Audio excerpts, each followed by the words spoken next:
Magandang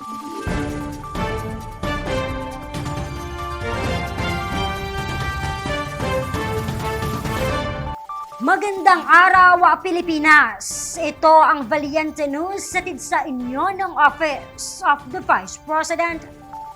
Labis na ikinatuwa ng daan-daang mag-aaral ang handog na school bag, school supplies at dental kits ng OVP.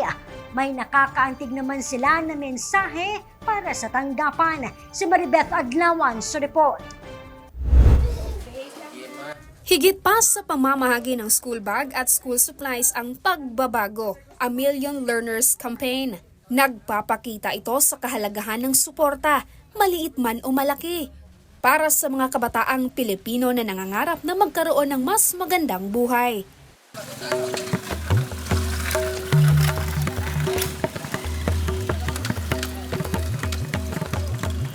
Noong Oktubre, bumiyahe ang OVP Southern Mindanao Satellite Office sa Marilog District sa Davao City upang mamahagi ng pagbabago bag sa mga mag-aaral.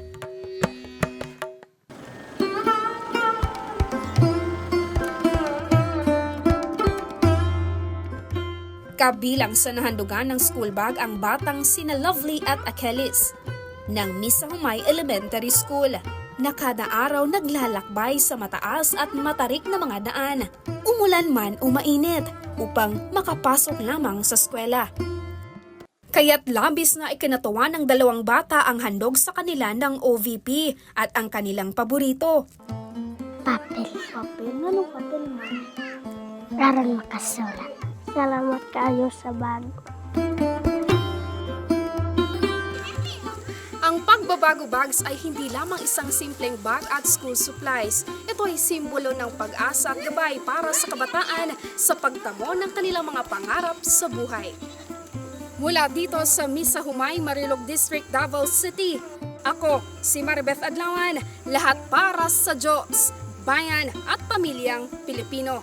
Valiente News. Abangan ang iba pang mga balita dito lamang sa Valiente News. Ako si Claudette Loreto para sa makabuluhan, naninindigan at matapang ng mga ulat at impormasyon. Maraming salamat.